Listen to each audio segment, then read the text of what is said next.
Welcome back to Legitimate Targets, everybody. I hope you're all having a great day. I've got a special guest joining me on today's episode, a man who's been on the inside and is now sharing his thoughts on what it's really like and what's going on in the rest of the world and how the U.S. is trying to really, in a lot of ways, take over the world and start World War III. It seems like what we're seeing each and every day is leading closer to that.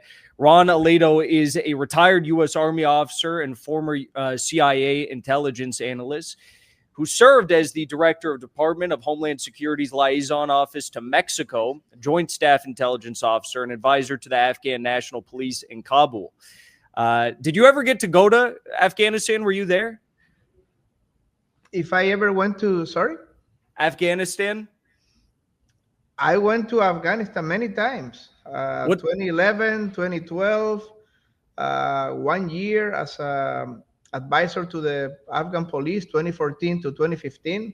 So yes, you were there for. I know you were the advisor. I didn't know if you were actually there. So what was Afghanistan like? I've always wanted to go. I was embedded. I was embedded with the Afghan police in Kabul for one whole year. Before that, I did short trips in 2011, 2012.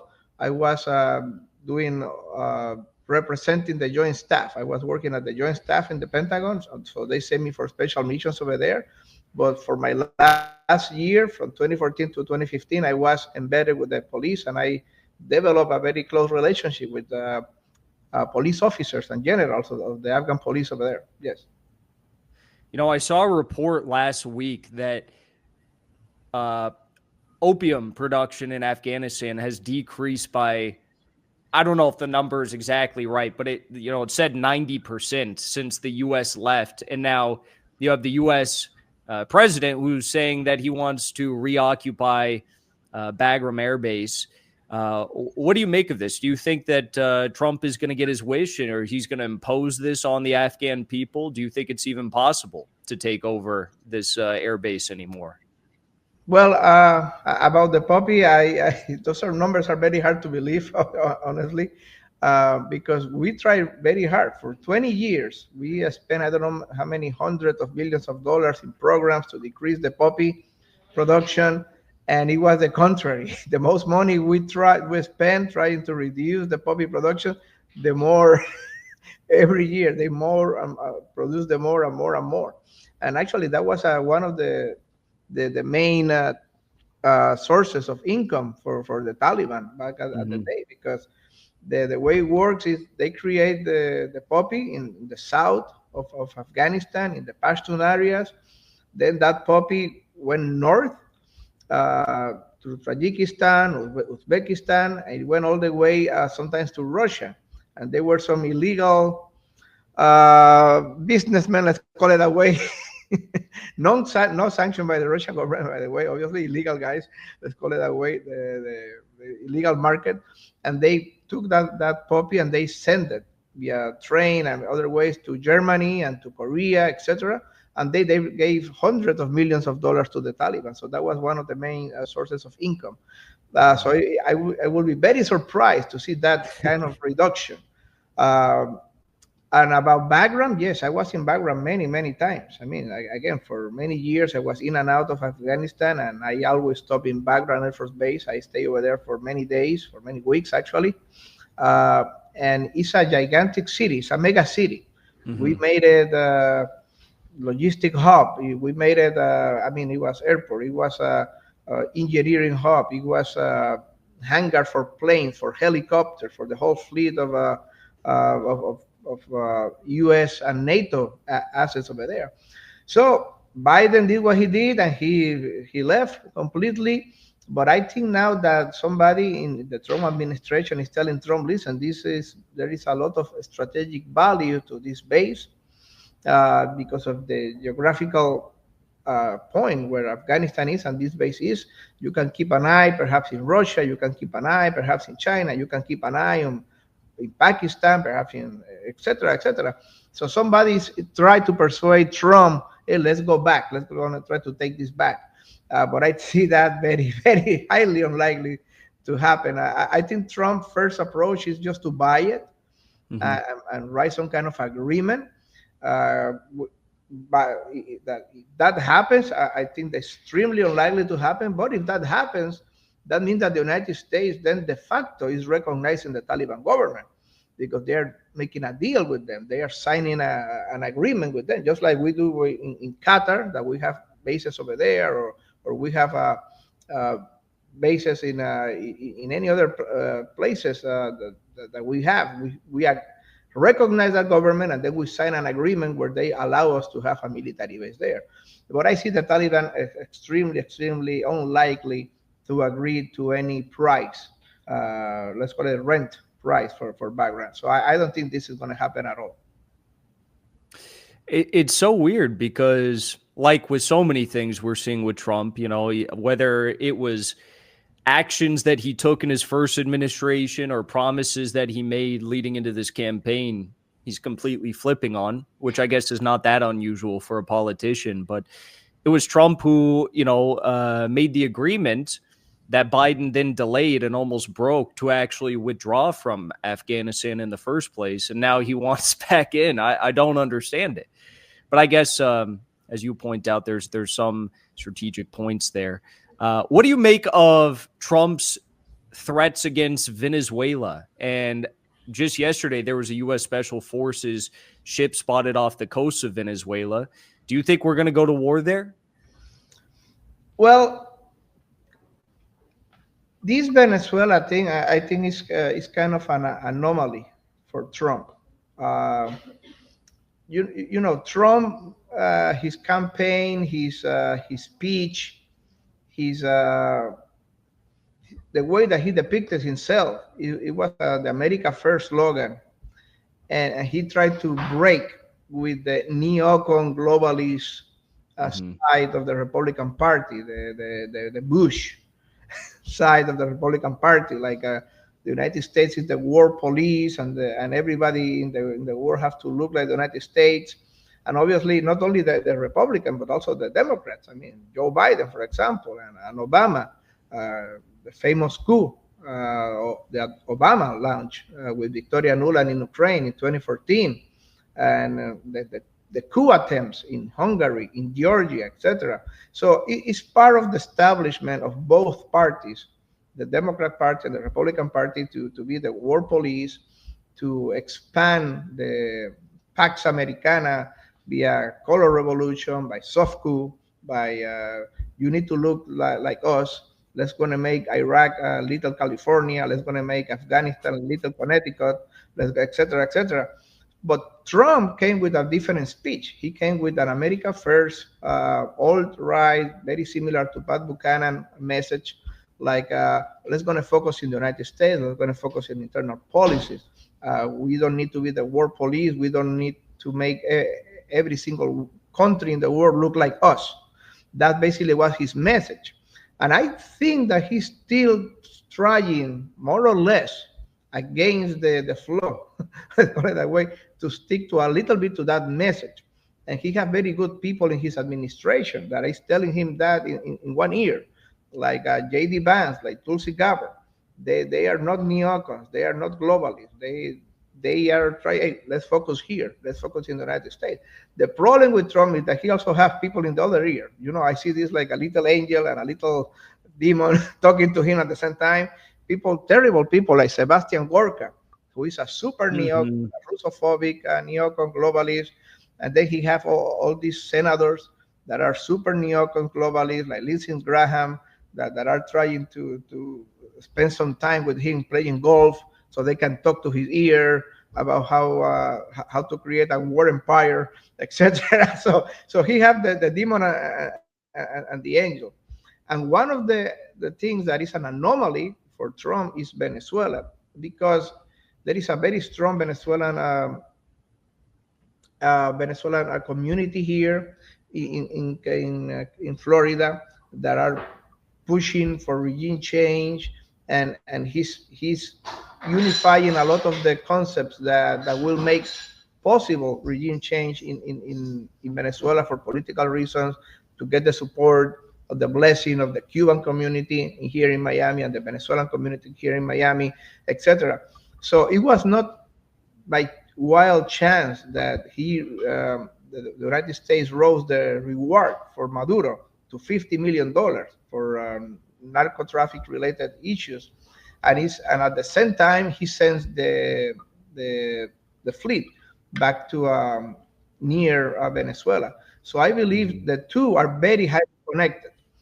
I don't think we have, obviously, for a fact, we don't have a fleet over there that is capable of invading Venezuela. We cannot invade Venezuela. This fleet is too small. Venezuela is a large country. It will require 100,000 soldiers or more to invade a country like Venezuela. But this is a pressure measure. This put pressures in Maduro. Hey, let's negotiate.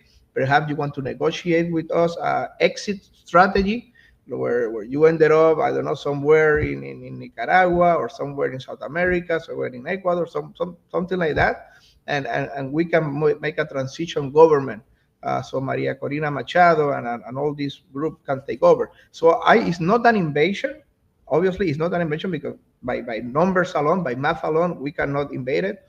But I think Trump wants to please the community, the very strong millions of the Latin American community here in Florida, and he wants to show results in that case. But again, this is an anomaly for Trump. It's not his normal, usual policy like it was for the neocons and the globalists. So let's see what happens. But I think mostly it's pressure. It's pressure to negotiate, to force Maduro to negotiate.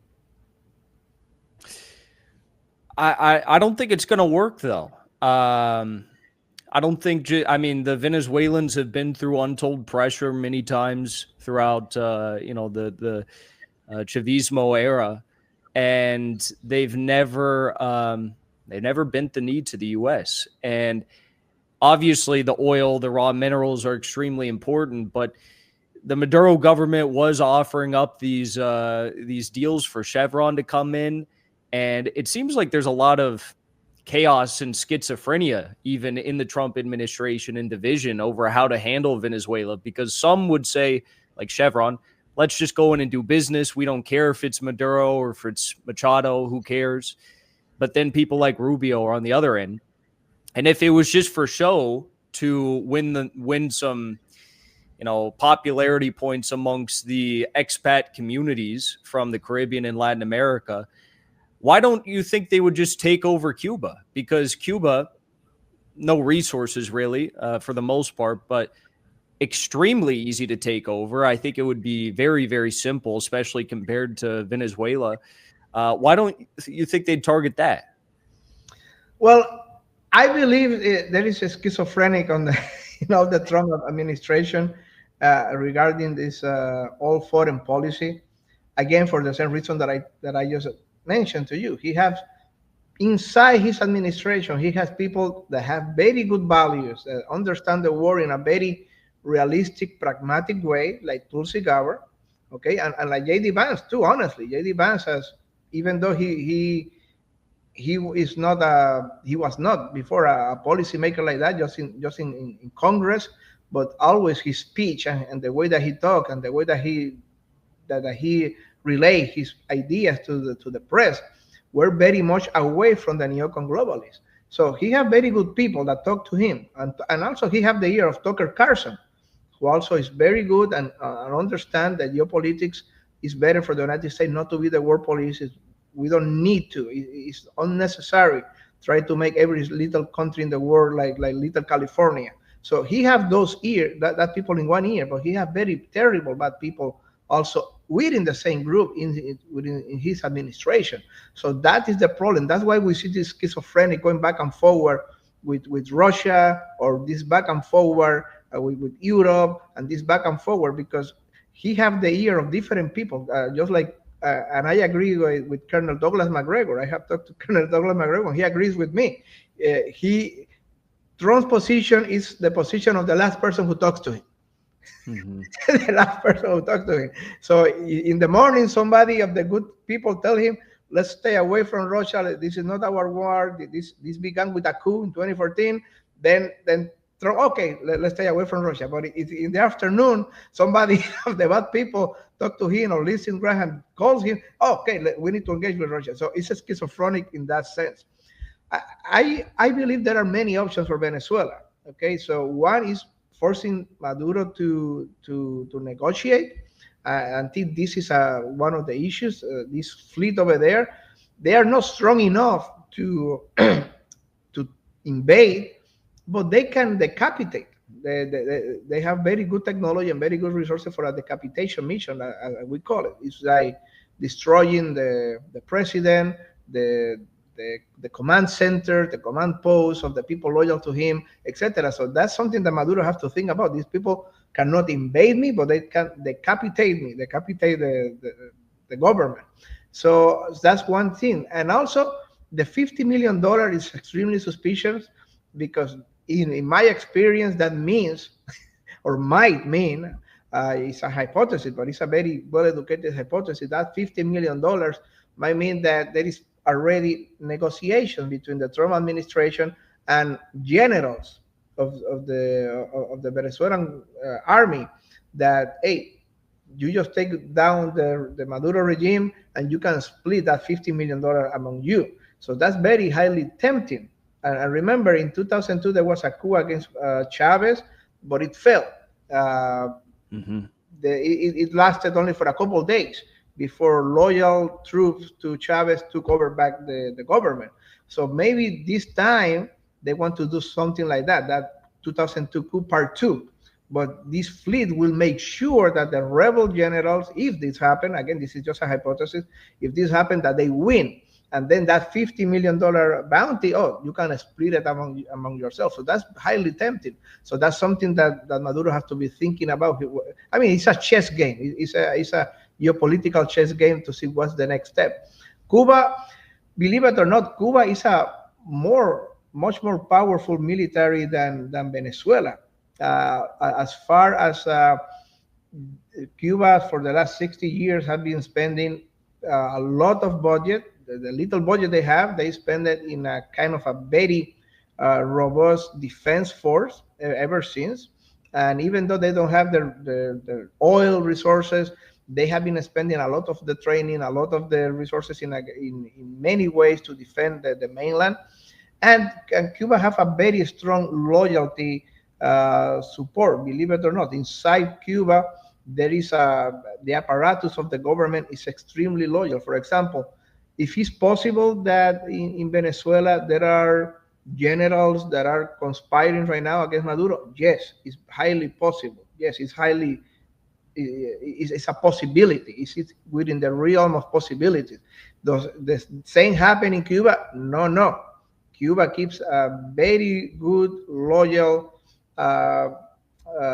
record of generals, of government functionaries that are extremely loyal to the government. I don't see any Cuban general conspiring against the regime. They are very ideological, let's call it ideologically poor and loyal to the regime. So it's not that easy to invade Cuba. It's a lot easier to invade not invade, but to provoke regime change in Venezuela for the reasons I told you. There may be generals that are dissident, that are willing to cut those 50 millions. There is a large segment of the population that opposes Maduro, that is against Maduro, within the millions of people. And obviously Maduro has to be checking what his possibilities are. So most likely, something tells me, I don't have any intelligence about it, but my gut feeling is that there might be underground negotiations happening right now. So we need to wait and see what happens during the next weeks, because this is very interesting, what possibility might happen in Venezuela. It's a sad reality, but look at what happened in Syria. I'm not saying Venezuela has nearly as many corruption issues as that government did, but these things happen, and they still are happening today, even as this anti-imperialist bloc, multipolar world takes shape. These things do happen still. And Syria, and just to yes, just one fast comment, Syria, well, it's a total disaster. I mean, this is how evil the government of Biden, the globalist government of Biden is. And thank you for mentioning it. Syria was a complete disaster, a total. You see the work together of Erdogan, who is a backstabber, number one, because all these Al Qaeda terrorists over there, they trained for years inside of Turkey with the blessing and with the support of Erdogan. Obviously, this was made in conjunction with Biden, who is the one who blessed the whole thing, who blessed and organized the whole thing. And Erdogan can say whatever he wants against Netanyahu, but Netanyahu was part of this negotiation. And this coup and all the results that we have seen. I mean, the takeover by this terrorist organization, destruction of the Alawite Christian coalition that basically was the government of Al-Assad, a coalition of Alawites, Christians, and Shia. That all that legacy was destroyed. Christians are being persecuted. This terrorist president of Syria, he was traveling the world dressed like Zelensky until they told him, listen, it's ridiculous. You look like Zelensky too much. Let's try to normalize you with a suit and tie. I mean, but a terrorist is a terrorist. This guy. And you can see how the only winners of this have been the Al-Qaeda terrorists, the extremists. Israel, the Netanyahu was very happy to put these puppet terrorists over there in Syria. So this tells how evil was that coordination between Biden, Erdogan, and Netanyahu, and it has been a complete disaster what is happening in Syria. So this is why the American people have hope that Trump will change that route of being the world police and do regime change and do these coups. And the only people suffering right now in Syria are the Christians, the Alawites, the Shia that are being destroyed. And obviously, this is a great victory for the Zionists and for the Likud. So it's a terrible, terrible thing that what happened in Syria. I agree with all of that. And it's also correct, I think, as you pointed out, with the possibility of this happening in Venezuela, that what we did see in Syria was a lot of those generals, a lot of those high-level military personnel were given a more enticing offer. You know, stand down, lay down the arms. We're going to pay you more. And a lot of those fighters from HTS, from Jolani's, terrorist organization, they simply joined because they were being paid so much more than the Syrian military was being paid, at least as I understand from these intelligence reports that we've seen. So these things can happen. I want to get your thoughts, though, on a recent Pentagon report that came out a few weeks ago. And it said the U.S. military is done with all these foreign interventions, all this foreign stuff all across the world. We need to focus on our corner of the world. And they were talking about Latin America, Central America, Caribbean. But at the same time, Trump is escalating with Russia, building new military bases in the Philippines to provoke against China, the South China Sea and whatnot. And so what do you make of this? Is it all BS? The Pentagon saying that they're done with this, nation building elsewhere and they're going to focus only on the Americas? It goes back to my initial commentary. I mean, the different views that are inside the Trump administration, the people that Trump surrounds himself with. But also, you need to understand it's hard. It's very hard for one president, even for a president who have a very well intentioned president, to destroy the culture of so for the last 80 years and even more for the last 35 years since the end of the Cold War. And one president has to fight the whole system. He needs to fight the whole establishment, and not only the establishment within the political parties, but he has to fight the establishment of the military industrial complex, of the money makers, of the big Lockheed Martins and the big corporations that create this military industrial complex. He has to fight the lobbyists, the defense lobbies in Congress. He has to fight Congress because all these very few people in Congress right now have a vision that tells them, hey, the United States should not be the world police, and we should not try to create every little single country in the world like California. That's very little people. Marjorie Taylor Greene, uh, Mhm. Thomas Massey, very few people here and there. Okay, perhaps Bernie Sanders, but very few people from the right and from the left. Most of the Congress, 85% of Congress are in the Ted Cruz mentality, are in the neocon mentality, in the Lindsey Graham mentality. They are all together with the military industrial complex, with the people who funds the Pentagon, with the people who sell the weapons to the Pentagon. So we're going here about 80 years, more than 80 years old doctrine and system, maybe 35 years. I mean, since 1991, since the end of the Cold War, the United States was the unipolar war, the, the sole superpower that can do whatever they want, whenever they want. That's it. And that came with a lot of tools to create that unipolar war. And now one president is fighting the whole thing. That's going to take time. It's not as easy. It's not as we will look. Oh, I'm going to say an executive order and that's it. No, he have to go against the whole system. And many of these senators that are neocons, 100% furious neocons, like Lindsey Graham and Cotton and Kennedy, I'm sure that they talk to Trump. Hey, Trump, you need to give us some war. You need to give us some imperialism. You need to give us something, because if not, you are not going to have our votes in the Senate. And you are candidates, and we're going to go against your bills, and we're etc. So Trump is under pressure by this complex. So you need to understand this is very hard. Will Trump be successful? I don't know. But the first thing that Trump has to do is fire the people within his administration that are imperialists, that are neocons, that are globalists, like Sebastian Gorka, that are poor neocons, Russophobic, that hate Russia, that don't understand the current conflict in Ukraine at all, that see everything white and black, don't understand the history of the region, don't understand the history of Novorossiya, don't understand why the south and eastern population of Ukraine see themselves as Russians and are loyal to Russia. These people don't understand any of the geopolitics of the history of the region, and they are dictating, pushing for policy with Trump. And that's the first thing that I would do if I were Trump, just fire all these neocons and globalists from the administration.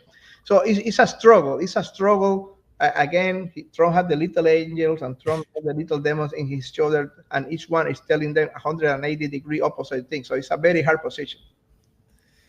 Well, I think that is the perfect point to wrap up on. I fully agree. Sebastian Gorka must be cast away to his British island. Many more, but I will start with him. That guy is not only the worst, he's actually just retarded. The things that he says, like he is so stupid. I don't know how he was ever. He was supporting Ron DeSantis also during the primaries. I don't understand why he got picked up and thrown into the bunch of this administration, but hopefully he gets rid of him soon. Trump is showing a lot of naive move. Okay, let's call it that way. Ever since he became a politician, because he was naive. Okay, as smart as he's in business, as smart as he's doing deals and negotiation, and his personality, whatever, etc., he was doing a lot of naive move, because bringing Bolton into his administration, his first administration, that was one of the most naive move I had ever seen. He brought the neocon in chief. He brought the neocon supreme, the globalist supreme, to his administration. I mean, he brought Bolton as a gesture of peace and reconciliation with the establishment, with the Republican Party establishment, the never Trumpers, the globalists that wanted to make Iraq a new Kansas. So he came that, but that was the most naive piece because he brought the enemy inside within him, within his administration. A person who have 100, and remember, Bolton came to replace General Flynn. And Mm-hmm. General Flynn has a very good understanding of the war. General Flynn is a highly educated man. General Flynn understands the geopolitics of Ukraine, the geopolitics of Russia. General Flynn has a very good, realistic, pragmatic understanding, just like Bad Buchanan used to have it in his time or has it on his time, just like General McGregor has it. And he brought Bolton to replace General Flynn. I mean, it's insane. It's 180 degrees. But that's the kind of errors of Yes. amateurish, let's call it that way, or naive errors that Trump is making. And by bringing Gorka into his administration now, it's another sign that Yes. trying, but he really doesn't know. He's playing by ear. He's playing by feelings, and that's not how it should be. That's not how it should be because he's bringing good people like Tulsi Gabbard, God bless her, that have a good understanding of the war. But he bringing Gorka together, that it makes absolutely no sense. Ron Aledo, thank you so much for joining me today. Where should people follow along with you online if they want to stay up to date with your work? Yes, I am in X, in Twitter, Ron Aledo, Exia Contractor. Ron Aledo, Exia Contractor, and the same in YouTube, Ron Aledo, Exia Contractor. Those are my two main accounts, so they can follow me in YouTube and in Twitter. Very good. Thank you so much. Thank you very much, and thank you for the invitation.